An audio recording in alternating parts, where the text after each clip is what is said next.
Bab 527. Putri Tibet. Menjelang malam, pasukan mulai mendirikan kemah untuk bermalam. Tenda tempat tinggal Lin Hai segera dibangun. Dari luar terdengar laporan, "Tuan, Moketo ingin bertemu." Dia juga membawa 3 wanita, tampaknya adalah para putri dari Tibet.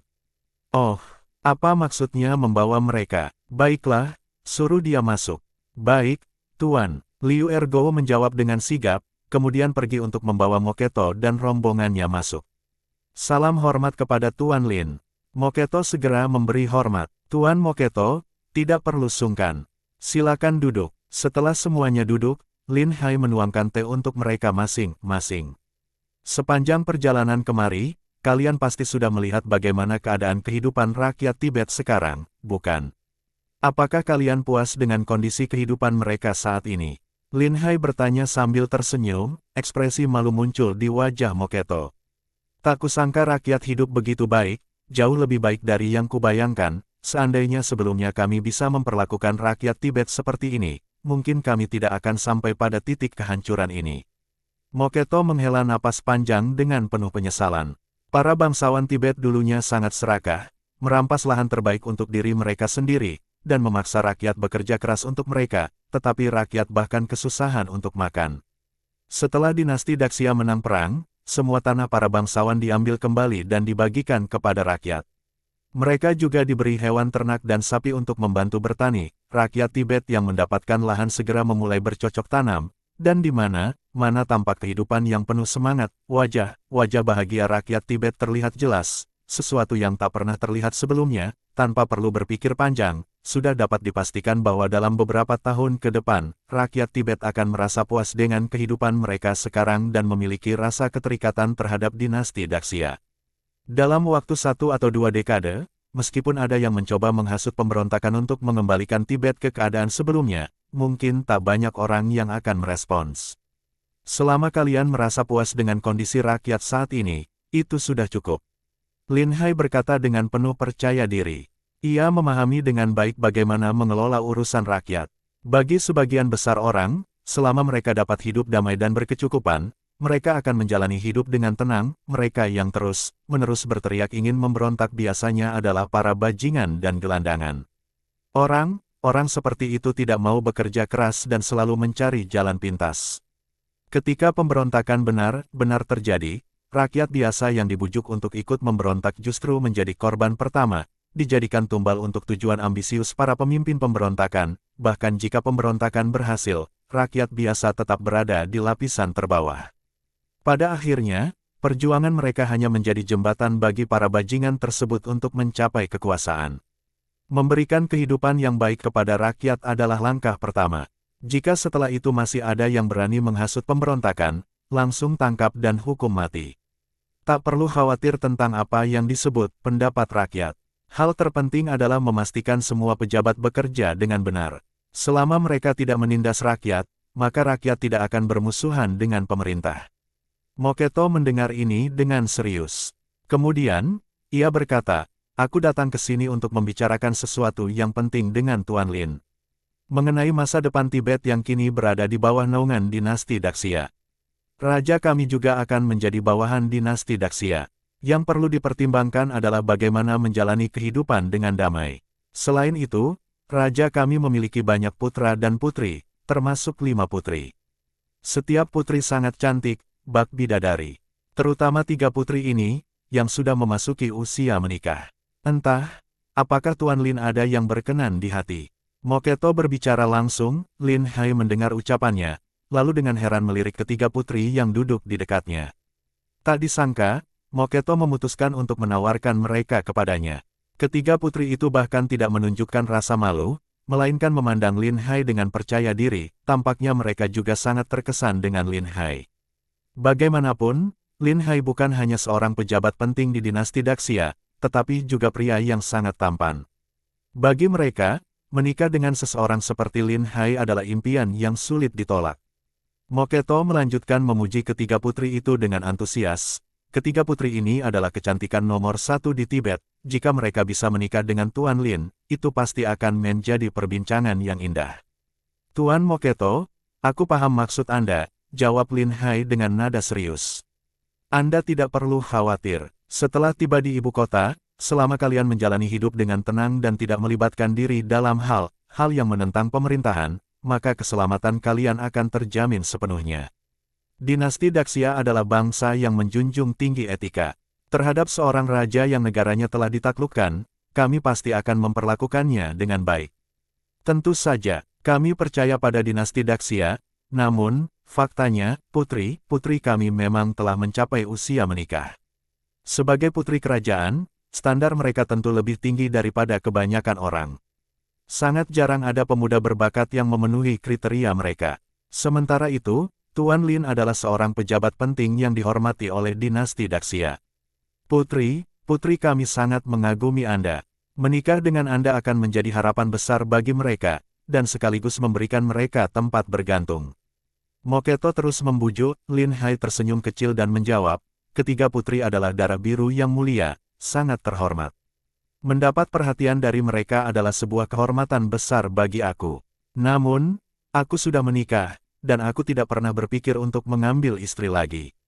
Tuan Lin, pernyataan Anda ini aku rasa terlalu ketat, balas Moketo dengan serius. Seorang pria sejati di dunia ini seharusnya memiliki 3 istri dan 4 selir. Memiliki banyak keturunan adalah hal yang wajar. Bukankah dinasti Daxia menjunjung tinggi nilai kekeluargaan? Memperbanyak anak adalah cara untuk memastikan keluarga tetap kuat. Oleh karena itu, tolong jangan menolak tawaran ini. Moketo bersikeras bahwa setidaknya salah satu dari ketiga putri itu harus menikah dengan Lin Hai, jika tidak semua. Namun, Lin Hai menggelengkan kepala dan menjawab, bukan berarti aku meremehkan para putri, melainkan aku sudah membuat janji dengan salah satu raja kami.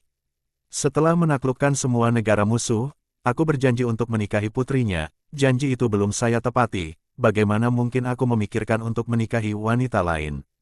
Apalagi, jika aku harus menikahi seseorang, setidaknya hubungan itu harus didasari oleh saling mengenal dan saling mencintai. Aku tidak akan menikah hanya karena status atau penampilan seseorang. Hal itu tidak adil, baik bagi aku maupun bagi mereka. Hal ini tidak perlu dibahas lagi. Moketo tidak menyangka bahwa putri yang sudah ditawarkan secara langsung akan ditolak mentah-mentah oleh Lin Hai. Seketika, dia merasa marah. Penolakan ini baginya seperti penghinaan besar yang tidak memberi muka kepada pihaknya. Wajah Moketo langsung berubah dingin, dan ia berkata dengan nada tegas, tidak kusangka, raja kami yang dengan tulus menyerahkan diri kepada dinasti Daxia justru harus menerima perlakuan seperti ini. Bahkan muka raja kami pun tidak dihargai. Putri-putri kami tidak dihargai. Meskipun kami telah kalah perang, tidak berarti kami harus merendahkan diri seperti ini dan memaksa menawarkan putri kami. Kalau begini caranya, lebih baik kami tidak pergi ke Daxia. Sekalipun harus mati, maka kami akan mati di tanah Tibet. Melihat sikap Moketo yang seperti anak kecil sedang ngambek, Lin Hai merasa geli. Apakah ini orang yang sama dengan orang memimpin 10.000 pasukan Tibet di medan perang dulu? Pikirnya, namun, Lin Hai juga memahami bahwa semua ini dilakukan Moketo demi mempersiapkan jalan yang lebih mulus bagi Raja Adagu. Usahanya memang luar biasa keras, Lin Hai menanggapi dengan serius. Tuan Moketo, aku tidak tahu bagaimana orang lain bertindak, tapi tampaknya Anda belum cukup memahami aku. Aku bukan orang yang sembarangan menikah hanya demi status. Aku tidak akan menjalin hubungan dengan seorang wanita tanpa adanya cinta atau perasaan saling mengerti. Bahkan jika aku harus menikahi seorang putri, itu hanya akan terjadi jika kami saling mengenal dan memiliki perasaan satu sama lain. Lin Hai berhenti sejenak, lalu melanjutkan dengan nada tegas, selain itu, aku bisa menjamin kepada Anda bahwa setelah kalian tiba di ibu kota, posisi kalian tidak akan rendah. Aku akan memastikan bahwa kehidupan kalian di sana tidak akan lebih buruk daripada di sini, di Tibet.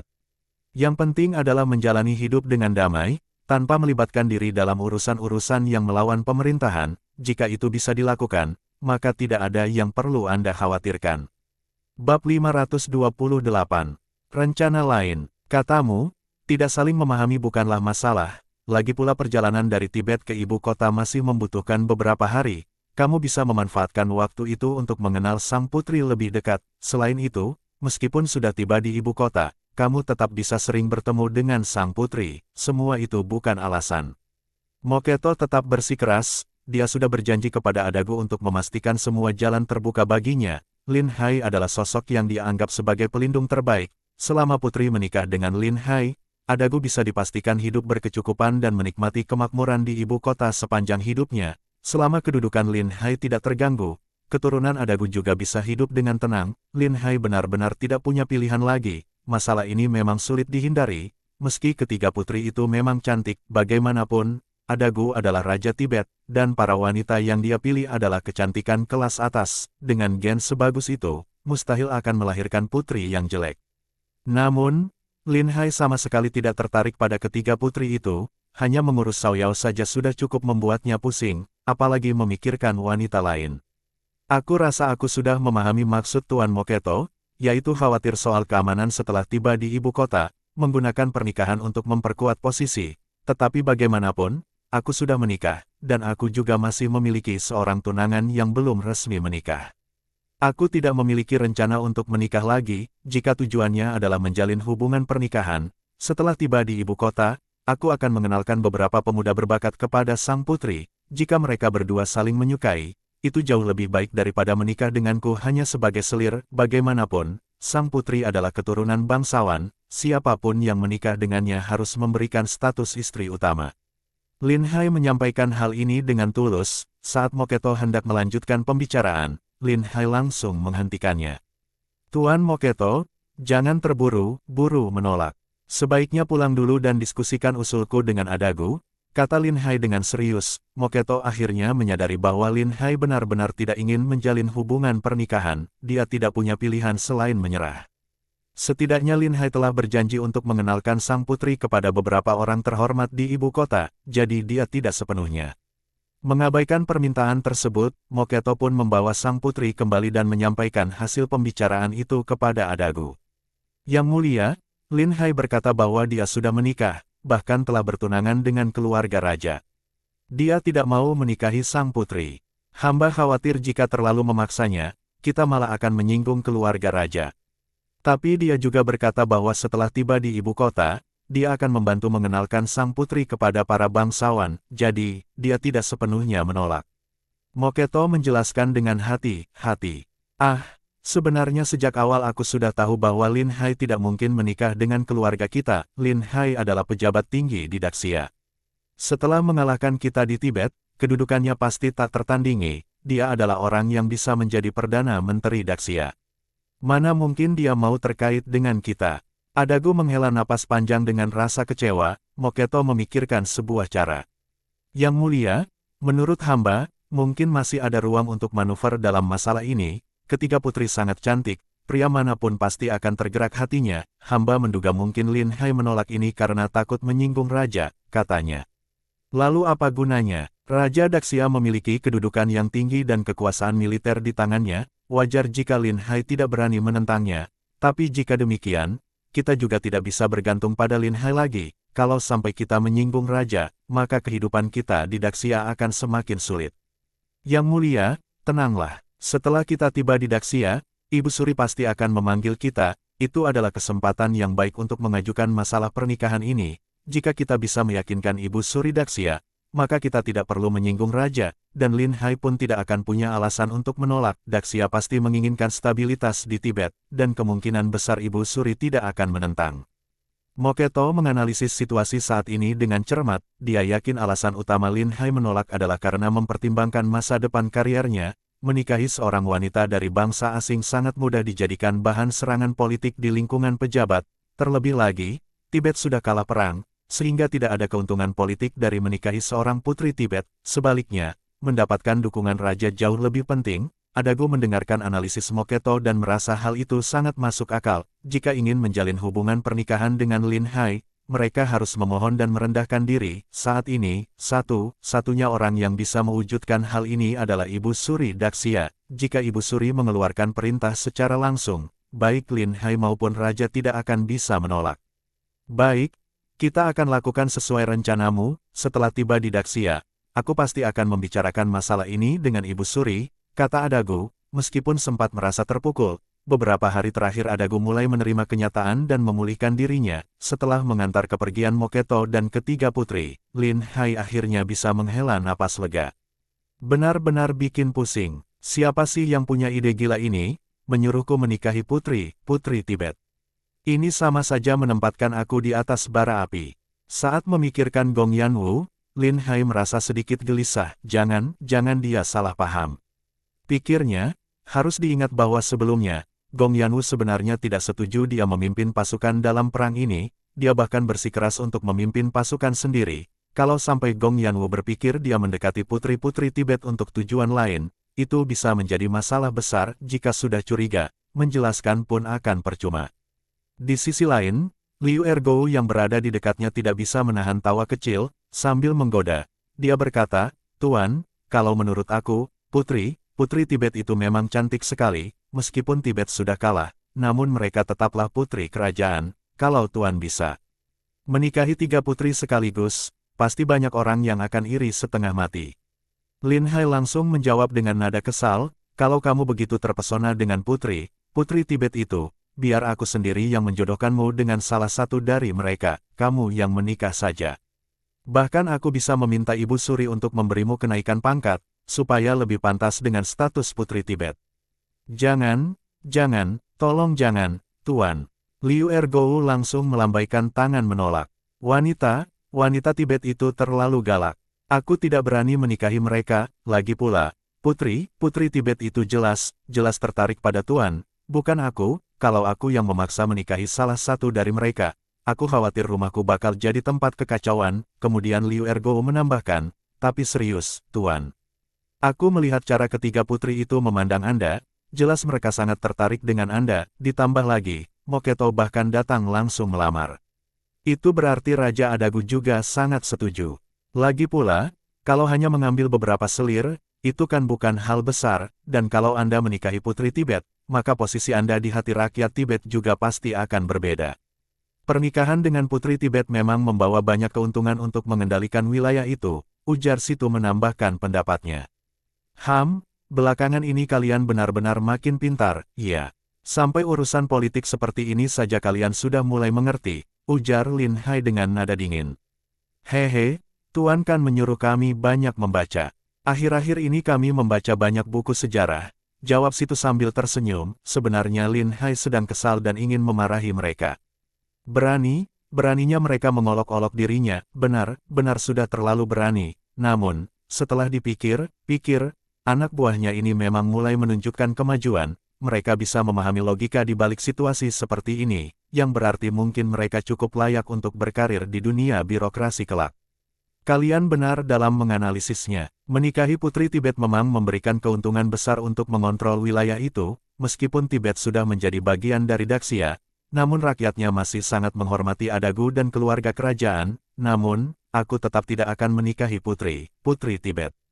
Lebih baik setelah sampai di ibu kota, aku mencarikan pasangan dari kalangan anak pejabat untuk mereka. Dengan begitu, ini tetap bisa menjadi jawaban yang memuaskan bagi Adagu, kata Lin Hai dengan tegas.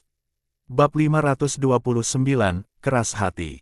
Orang menatap Lin Hai dengan ekspresi seperti tersenyum namun tidak sepenuhnya. Dia tidak menginginkan putri Tibet, tapi putri Turkestan sedang mengandung anak. Tampaknya Lin Hai juga agak takut, berurusan dengan para putri ini terlalu merepotkan. Dalam beberapa hari berikutnya, Moketo terus meminta sang putri untuk sering berada di sekitar Lin Hai, baik ada keperluan maupun tidak. Begitu ada kesempatan, ia langsung mendekat untuk mengobrol. Hal ini benar-benar membuat Lin Hai merasa sangat terganggu. Akhirnya, ia memilih untuk bersembunyi di dalam tenda setiap hari dan tidak keluar. Dia menghabiskan waktu dengan Yu Huasi, bermain catur dan minum sedikit arak setiap hari karena bosan. Ketika Yu Huasi mengetahui bahwa Adagu ingin menjodohkan putrinya dengan Lin Hai, dia langsung tertawa terbahak-bahak. Lin Hai berkata dengan kesal, tertawalah sesukamu, siapa tahu nanti Adagu malah tertarik padamu dan menjodohkan putrinya denganmu. Yu Huasi menahan tawanya dan berkata, itu tidak mungkin. Di matanya, aku hanyalah seorang jenderal, pengaruh seorang panglima perang terhadap istana sangat terbatas. Dia bukan orang bodoh, dia hanya akan menjodohkan putrinya dengan pejabat sipil. Benar merepotkan. Mulai besok, kita percepat perjalanan agar cepat kembali ke Daxia. Aku juga rindu rumah. Kita ini semua pasukan berkuda, jadi mari kita tingkatkan kecepatan. Yu Huasi setuju sepenuhnya. Semakin cepat kembali, para prajurit juga bisa segera menerima hadiah. Meskipun harus lebih bekerja keras, setelah keputusan diambil, kecepatan perjalanan langsung ditingkatkan, namun, Adagu dan yang lainnya duduk di kereta kuda dan merasa sangat terguncang. Perjalanan mereka penuh dengan penderitaan. Beberapa hari kemudian, akhirnya mereka tiba di ibu kota. Gong Yanwu memimpin 100 pejabat untuk keluar dari kota menyambut mereka. Warga ibu kota juga secara sukarela datang untuk menyambut. Sejak berdirinya Daxia, ini adalah pertama kalinya mereka mengalahkan negara musuh, dan rakyat sangat merasa terhormat melihat pasukan Daxia. Mereka semua mengangkat tangan dan bersorak. Tuan Lin dan Jenderal Yu benar-benar hebat. Baru 1 bulan lebih sejak pertempuran dimulai, mereka sudah berhasil mengalahkan Tibet. Betul, Tibet sudah hancur, dan Turkestan juga tidak akan bertahan lama. Dulu mereka selalu menindas rakyat Daxia, kini akhirnya darah dibayar dengan darah. Memuaskan, benar-benar memuaskan. Setelah menyambut pasukan kita harus minum 2 gelas arak untuk merayakannya. Benar sekali, kita harus menghormati mereka, tidak akan pulang sebelum mabuk.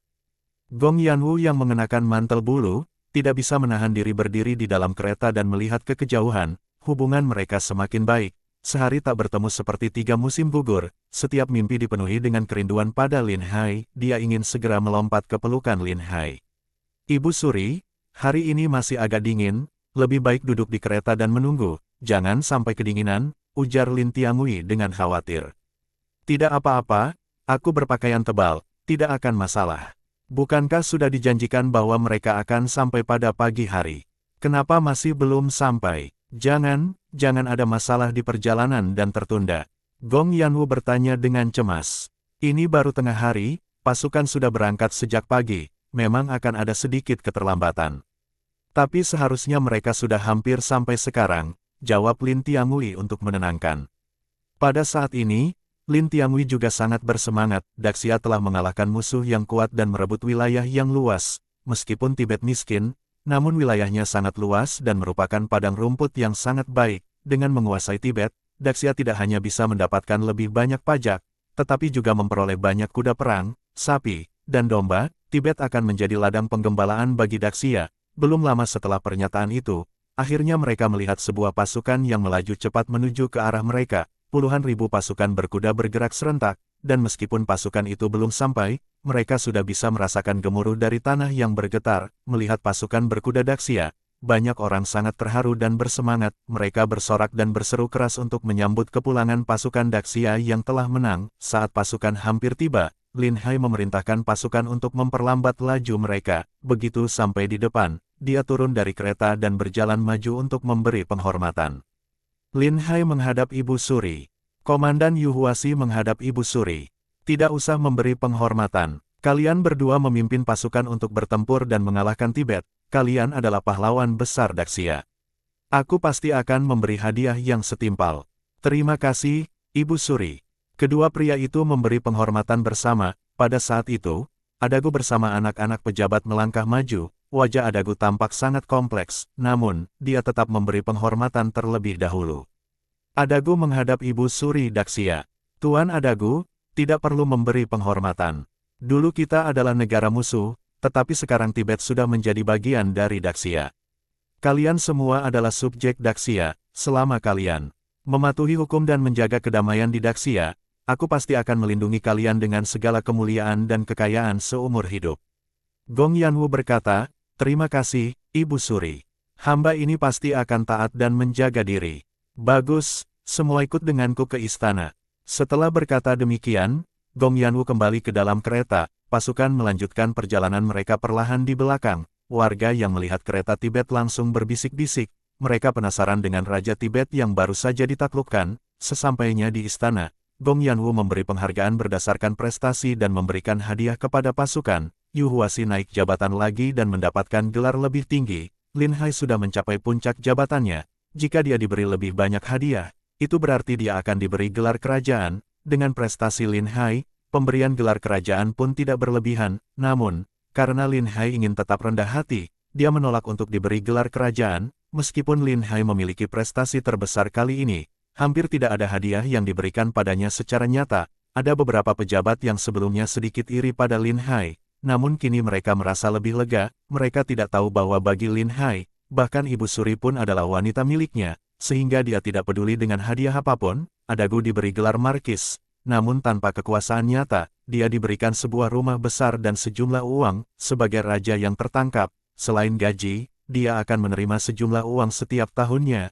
Asalkan tidak menghabiskan uang secara berlebihan, dia akan hidup mewah seumur hidup. Bahkan Moketo juga diberikan jabatan, meskipun hanya jabatan kosong tanpa wewenang, yang hanya memberinya gaji bulanan. Setelah acara pemberian penghargaan selesai, Gong Yanwu tampak penuh semangat. Wilayah Daxia telah diperluas dengan signifikan, sesuatu yang jarang dicapai oleh penguasa di berbagai dinasti sepanjang sejarah.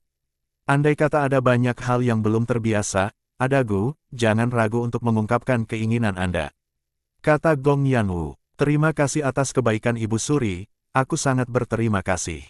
Daxia jauh lebih makmur dari yang aku bayangkan, dan aku sangat puas tinggal di ibu kota. Aku tidak berani mengajukan permintaan lain, namun, aku memang punya satu permohonan, semoga Ibu Suri bisa membantu aku. Oh, apa itu? Ceritakanlah. Gong Yanwu berkata dengan penasaran, apa permintaan yang akan dia ajukan. Begini, aku mengakui kekalahanku di tangan Lin Hai dengan sepenuh hati. Ketiga putriku sangat terpikat pada Lin Hai, dan aku berharap Ibu Suri dapat memberikan bantuan, dengan mengatur pernikahan antara Lin Hai dan ketiga putri aku. Begitu kata ini terucap, semua orang terkejut, mereka mulai berbisik-bisik. Adagu malah ingin menikahkan tiga putrinya dengan Lin Hai, ini maksudnya apa? Orang ini benar-benar cerdik, dia tahu betul Tuan Lin sangat disayangi oleh Ibu Suri, menikahkan putrinya dengan Lin Hai bisa jadi langkah yang sangat bijaksana.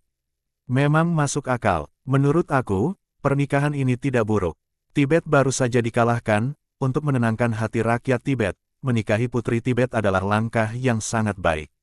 Mendengar perbincangan orang di sekitarnya, wajah Gong Yanwu tetap datar, namun di dalam hatinya ia sudah mulai mengumpat, Adagu benar-benar licik, dia berani merebut pria yang menjadi kekasihnya, andai saja bukan di hadapan banyak orang, ia pasti akan langsung menyuruh orang untuk memenjarakan Adagu selamanya.